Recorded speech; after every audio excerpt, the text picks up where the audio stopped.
চাকরি খেকো বাঘ দেখেছেন? আপনাদের জেলায় চাকরি খেকো বাঘেরাও আছে। সাবধান জনগণ, সাবধান। চাকরি খেকো বাঘেদের অবদান।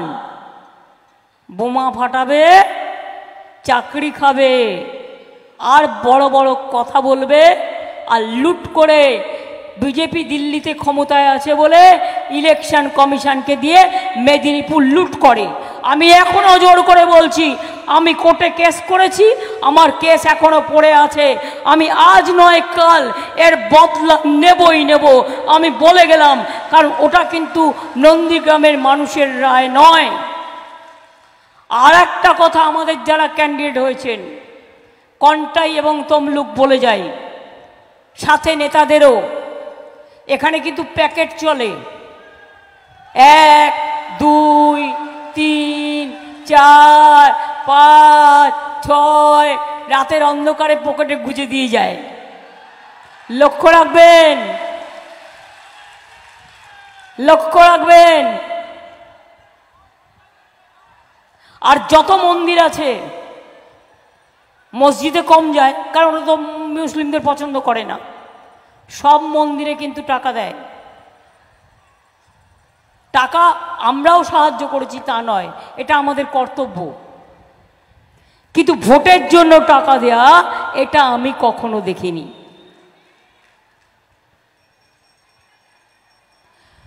জিজ্ঞেস করুন কমরেডদের, কি করিনি হলদিয়াতে। এই জেলায় নন্দীগ্রামে তো বাস স্ট্যান্ডও করে দেওয়া হয়েছে। মনে পড়ে লড়াইয়ের সময় ব্যাপারটা কোথায় ছিলেন? 15 দিন বাড়ির থেকে ভয়ে বেরোননি। আর আমি এখনো চ্যালেঞ্জ করে বলছি, সিপিএম এর সাথে আন্ডারস্ট্যান্ডিং করে আপনারা নন্দীগ্রামে এই গণহত্যা ঘটিয়েছিলেন। একদিন না একদিন তা প্রমাণ হবে, এবং সিপিএম এর যারা বেঁচে আছে লুকিয়ে লুকিয়ে জিজ্ঞেস করবেন, তারা সমস্ত ঘটনা বলে দেবে। আর সেদিন আমি না থাকলে নন্দীগ্রাম থাকতো না। আমি গর্বের সাথে বলি, রাতের পর রাত আমি রাস্তায় কাটিয়েছি, মানুষের পাশে ছুটে এসেছি, নিজে একে সেই টাকা বিক্রি করে সাহায্য করেছি। আজও 21শে জুলাই নন্দীগ্রামের শহীদ পরিবার যায়। তার কারণ আমরা শহীদ তর্পণে শহীদ স্মরণ করি, এরা করেনি। আমি নয়াচরে মৎস্য হাব তৈরি করে দিচ্ছি, অনেক মৎস্যজীবীদের কাজ হবে, ইকো ট্যুরিজম একটা ইন্ডাস্ট্রিও হবে। হলদিয়াতে তাজপুর পোর্ট হচ্ছে, সেখানেও 25,000 কোটি টাকা ইনভেস্টমেন্ট হচ্ছে, 25,000 ছেলে মেয়ে চাকরি হবে। ইতিমধ্যেই হলদিয়াতে 17,000 কোটি টাকা ইনভেস্টমেন্ট হয়েছে, এবং 1 লক্ষ ছেলে মেয়ের কর্মসংস্থান হয়েছে। এছাড়াও আপনাদের এখানে কাজু বাদাম থেকে শুরু করে, মাছ থেকে শুরু করে, বাসন কাঁসার বাসন থেকে শুরু করে, সিল্ক থেকে শুরু করে, মাদুর থেকে শুরু করে, পাটকাঠি থেকে শুরু করে সব কাজ করেন আপনারা। আপনাদের অনেক কিছু করবার উৎসাহ আছে এবং আপনারা করেন। আমরা মৎস্যজীবীদের 2 মাসের জন্য যারা সমুদ্র সাথী বলেছিলাম, আমরা 5,000 টাকা করে 10,000 টাকা 2 মাসের জন্য দেব। যে 2 মাস তারা সমুদ্রে যেতে পারে না, টাকাটা তারা পাবেন। আমরা ইলেকশন কমিশনের পারমিশন চেয়েছি, টাকাটা পেলেই, পারমিশন পেলেই টাকাটা আপনারা পেয়ে যাবেন। আর আমি যখন কথা দিই তখন কথা আমি রাখি। সমুদ্র সাথী যারা সমুদ্রে যান মাছ ধরতে, মনে রাখবেন আজ হোক কাল হোক ওই 5,000, 5,000, 10,000 টাকা আপনারা পাবেন। একটু দেরি হচ্ছে, তার কারণ ইলেকশন কমিশন, সব ব্যাপারে তার পারমিশন চাই। 3 মাস ধরে কোনো কাজকর্ম করতে হবে না, সারা দেশে শুধু ইলেকশন করলেই হয়ে যাবে। যার ইলেকশন হয়ে গেছে সে নাক ডেকে ঘুমোচ্ছে, আর যার ইলেকশন হয়নি তারা রোদ্দুরে ঘুরে ঘুরে বেড়াচ্ছে। আর ইলেকশন কমিশন বিজেপি যা বলছে তাই শুনছে। কলের পুতুল, কলের পুতুল যেমন ঘোড়ায় চাবি দিয়ে ঘোরাচ্ছে আর ঘুরছে। মনে রাখবেন, হলদিয়াতে আমি রেলমন্ত্রী থাকাকালীন দীঘা তমলুক কে করেছিল? মনে আছে না ভুলে গেছেন? আমরা তো তাড়াতাড়ি ভুলে যাই, তাই না? দীঘা তমলুক করে দিয়েছিল কে? মনে পড়ে? নামটি মনে পড়ে?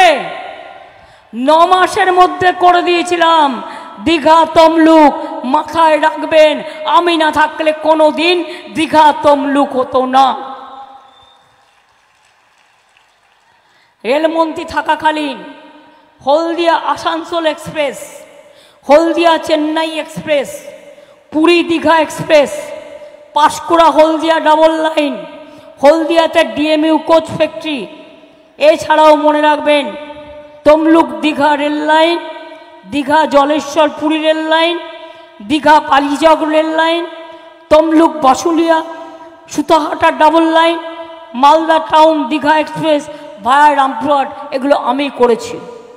আর হলদিয়া বন্দরকে যুক্ত করেছিলাম রেলের সাথে, যাতে হলদিয়া বন্দরের সুবিধে পায়। দীঘায় হেলিপ্যাড পার্মানেন্ট, দীঘা হেলিকপ্টার সার্ভিসও চালু করিয়ে দিয়েছি। কি হয়েছে কি হয়নি একটু মনে করিয়ে দিচ্ছি কথাগুলো। তাম্রলিপ্ত মেডিকেল কলেজ হয়েছে কি হয়নি? নতুন মেদিনীপুর ডিভিশন হয়েছে কি হয়নি? 1400 কোটি টাকার জল প্রকল্প নন্দীগ্রাম 1, 2 এবং নন্দকুমারে দেওয়া হয়েছে কি হয়নি? নিমতৌড়িতে পুরো বিল্ডিং তৈরি করা হয়েছে।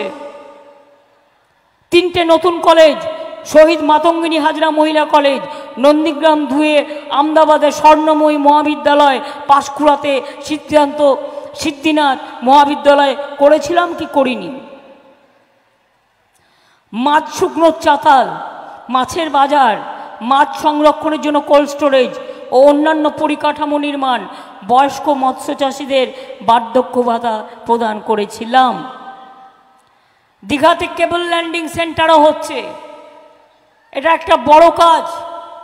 দীঘা বন্দরটাকে আরও বেশি করে উন্নত করবে। তাছাড়াও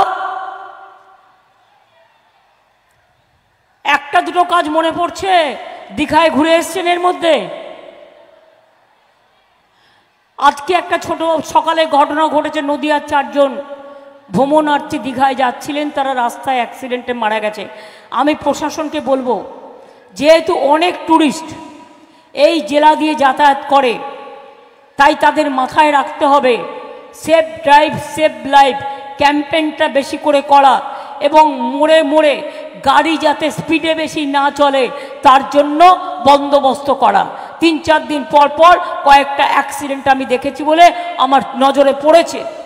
যারা মারা গিয়েছে তারা নদিয়ার বাসিন্দা, কিন্তু মনে রাখবেন যেই মারা যাক সে তো আমাদেরই পরিবারের কেউ না কেউ।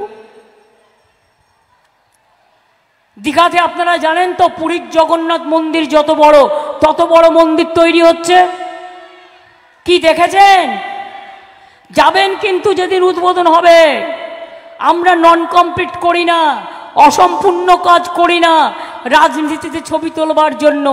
আমাদের ঠাকুরও এসে গেছে, কিন্তু যেহেতু ইলেকশন আমি এখন করব না, আমার কিছু কাজ বাকি আছে, আমি ইলেকশনের পর ওটা তৈরি হয়ে গেলে আপনাদের সবাইকে আমন্ত্রণ জানিয়ে দেখাবো যে পুরীর জগন্নাথ মন্দির থেকেও এটা আরো বড় মন্দির হয়েছে এবং তার ভোগ ঘর থেকে শুরু করে সব কিছু।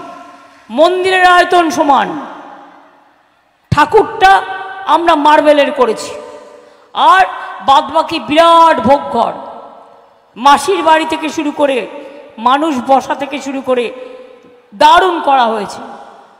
দীঘাতে সৈকত সরণি কে করেছে? বম্বের মতো মেরিন ড্রাইভ মনে পড়ে?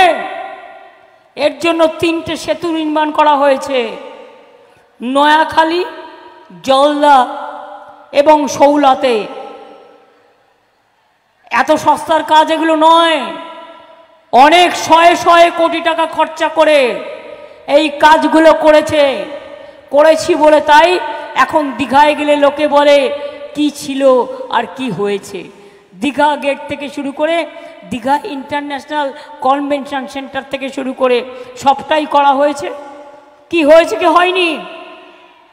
মাতঙ্গিনী হাজরার বাড়ি, মেমোরিয়াল গ্যালারি, পিছাবনিতে স্মৃতিসৌধ, জাদুঘর, অনেক কিছুই তৈরি করা হয়েছে। আমি এটা দিয়ে যাচ্ছি, যারা মিটিং করবেন দীঘার এবং পুরো কন্টাই নিয়ে, আমি তাদের জন্য এই কাগজটি রেখে যাচ্ছি। তারা হিপিডারা ডিটেলস বলতে পারবে। আমার কাছে আরও অনেক আছে।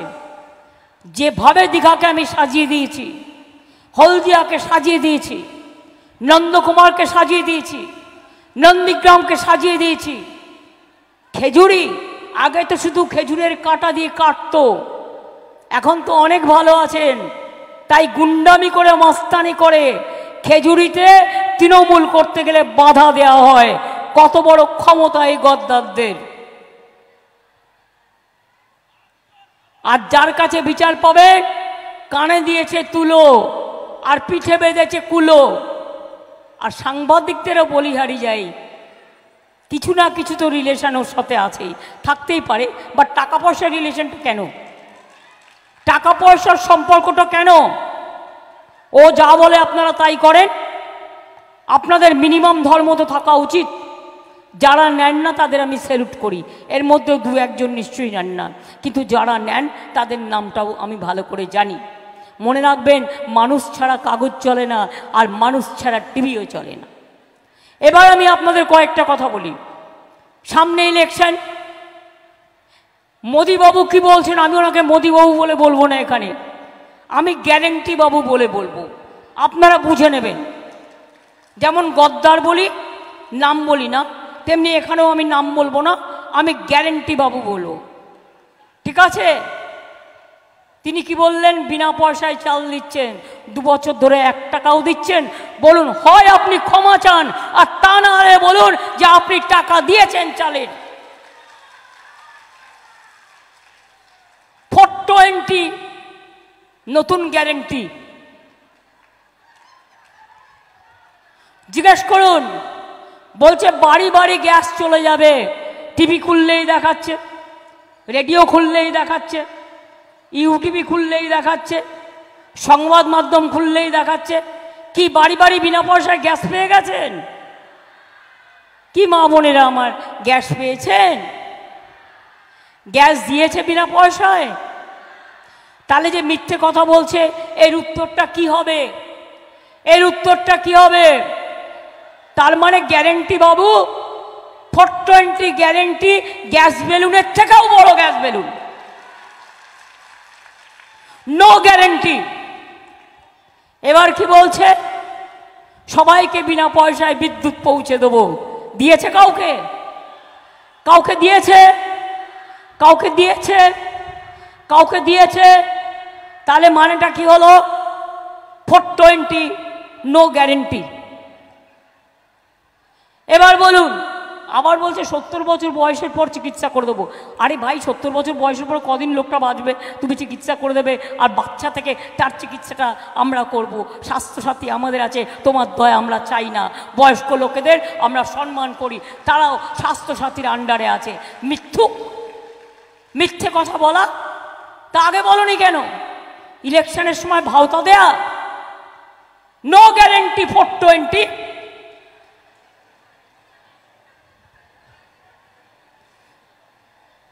হাজার টাকা গ্যাসের দাম। আবার জিতলে, যদি জিতে যায়, জিতবে না এবারে, নিশ্চিন্তে থাকুন, যদি জিতে যায় ওটা হয়ে যাবে 2000 টাকা। অর্থাৎ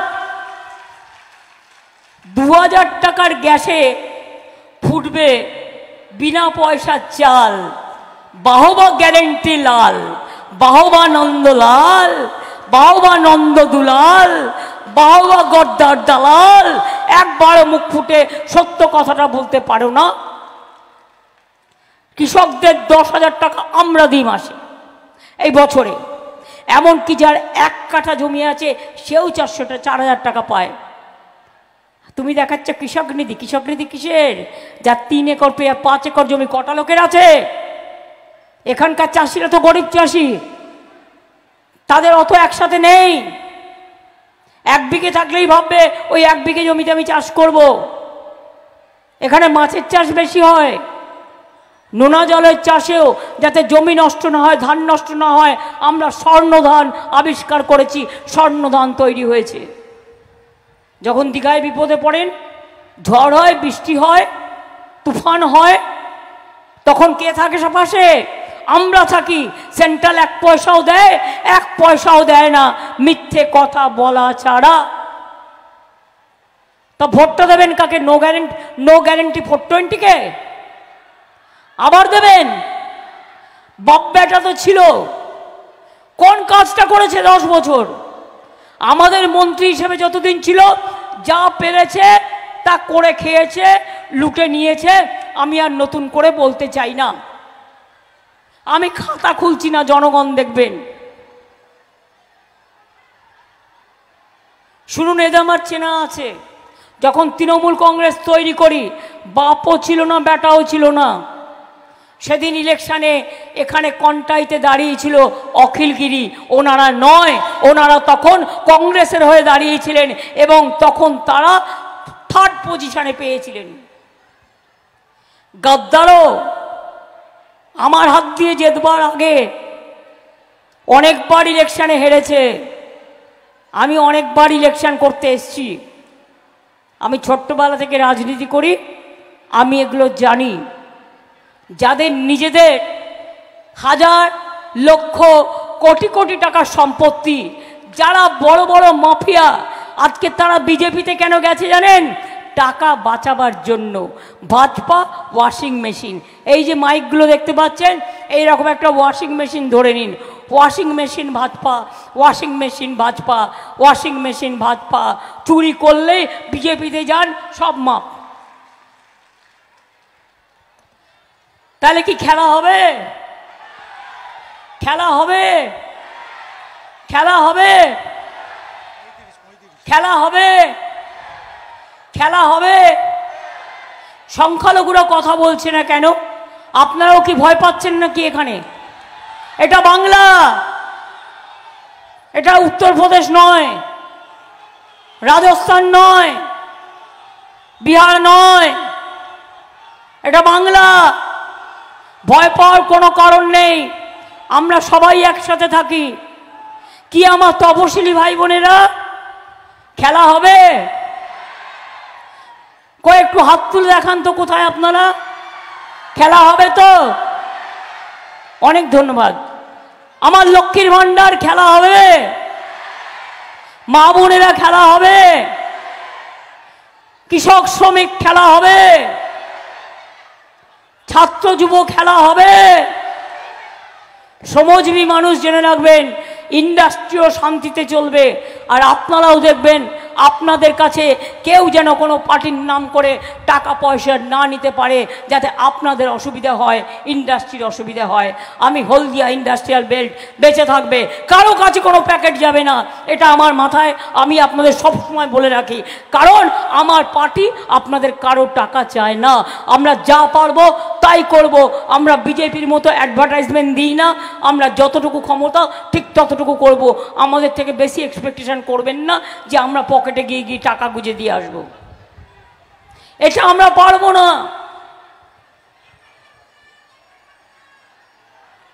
তাই আপনাদের বলি, লক্ষ্মীর ভান্ডার মায়েরা জেনে রাখুন, মা বোনেরা।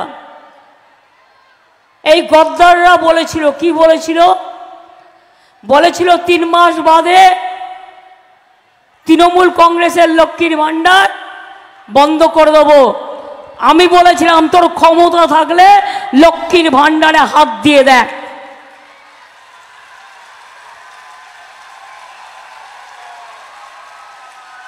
এটা তোমরা দাও না, আমরা দিই।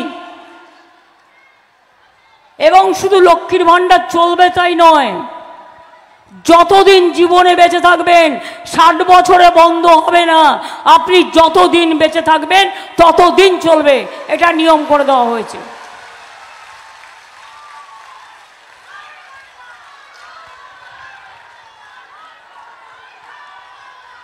আমরা 4টে প্রতিশ্রুতি দিয়েছিলাম ইলেকশনের আগে, 21-এর বিধানসভা ইলেকশনের আগে। এক, বিনা পয়সায় রেশন দেবো, দিচ্ছি। 2, লক্ষ্মীর ভাণ্ডার করব, করেছি।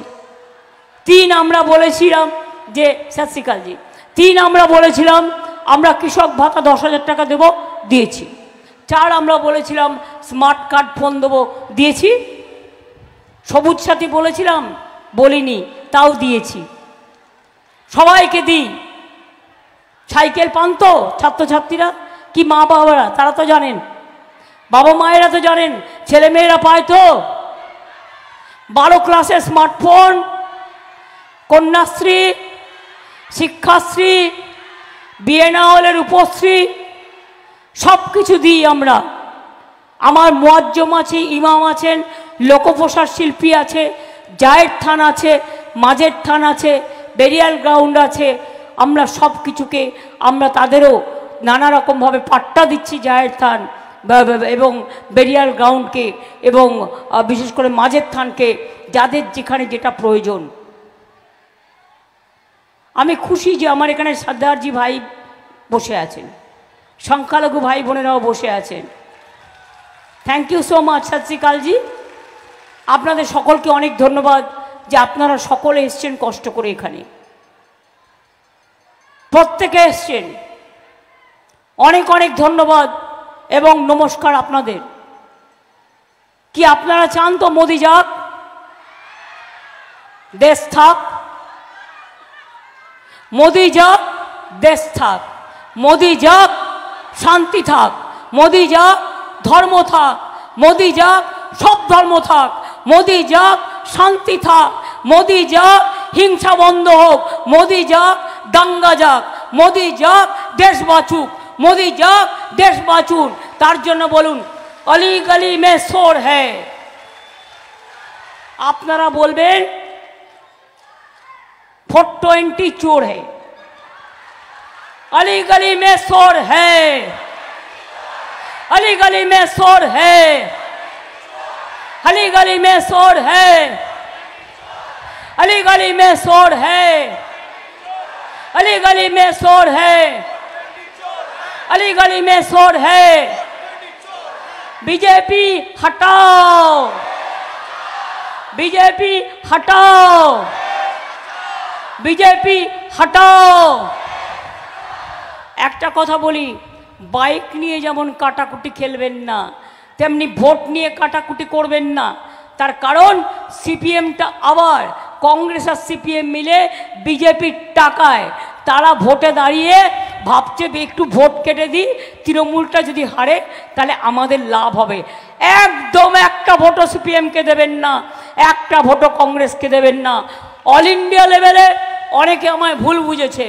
আমি বলেছি বাংলায় কোনো জোট নেই, কিন্তু ইন্ডিয়ায় যে জোটটা ওটা আমি তৈরি করেছিলাম, ওই জোটটা দিয়ে আমরা সরকার তৈরি করব। আমরা জোটে থাকবো, জোটে আছি আমরা।